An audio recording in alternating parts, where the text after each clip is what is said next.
Hi, and welcome back. So the next part of my journey from surviving to thriving was that I came to Austin, Texas, just for a 3-week trip to stay with my friend Julie and take care of her cats while she went on vacation.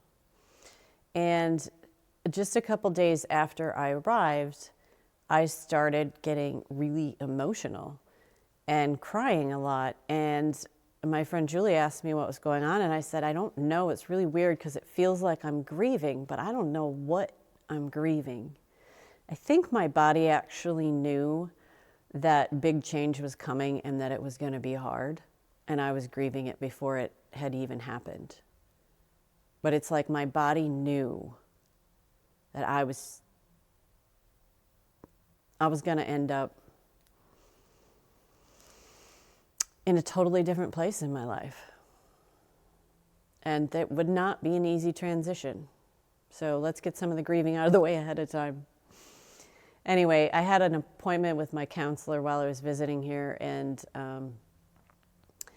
in that conversation, I said, I cannot make the decision to leave my family.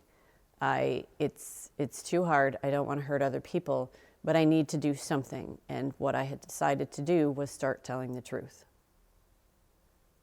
And that I needed to start with myself and get really honest with myself about the situation I was in and how long I had been hurting, how long I had been depressed, how long I had been in pain, and get really honest about what was going on. So I spent 3 days pondering just that.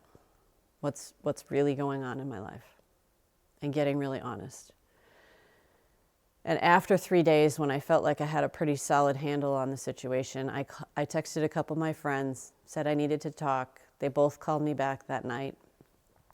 And I told them, I don't see any hope for my future. I don't feel hopeful that anything is ever going to get better the way things are.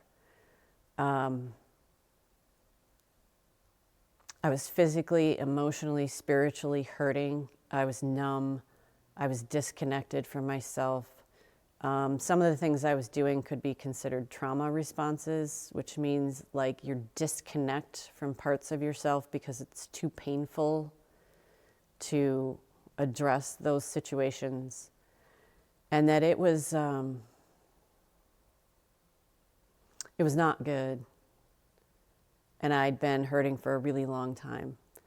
And these were two of my best friends, and they were a little shocked to hear some of the things that I was saying because they didn't realize how bad it had gotten and that I just had run out of hope. That's a dangerous place to be when you can't see a way out. And they both said, something needs to change. You cannot stay in this situation. It's a hard part in the spiritual journey when the things you have to do and the actions you have to take in order to be honest could end up hurting other people. I never wanted to be in that situation. But at some point in life, I had chosen kindness over the truth. In other words, I would do whatever it took to make other people happy. If it made me miserable, that's fine. Some people say that Jesus suffered, so we should suffer too. I don't really think that's good theology. I think God wants us to be fully alive and full of joy. And when we're not, it's time to reflect on life and decide what's true. What's your truth? What's the truth of what's going on here? Regardless of how it might affect other people, what's the actual truth? And I think they call it brutal honesty because it can be brutal.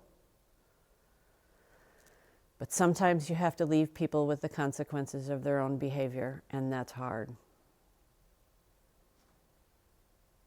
But since I started living by the truth, and being honest with myself and the people around me, I live a much more authentic life. And it's one of the best decisions I ever made.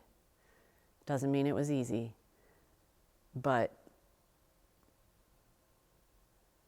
Some would say, and this is from one of my favorite movies, some would say that truth is the only safe ground to stand upon. And I believe that wholeheartedly. So I hope you'll take some time to figure out what's true for you. And if you need somebody to share it with, find a friend, send me a message. We're here for each other. And we'll figure out life together.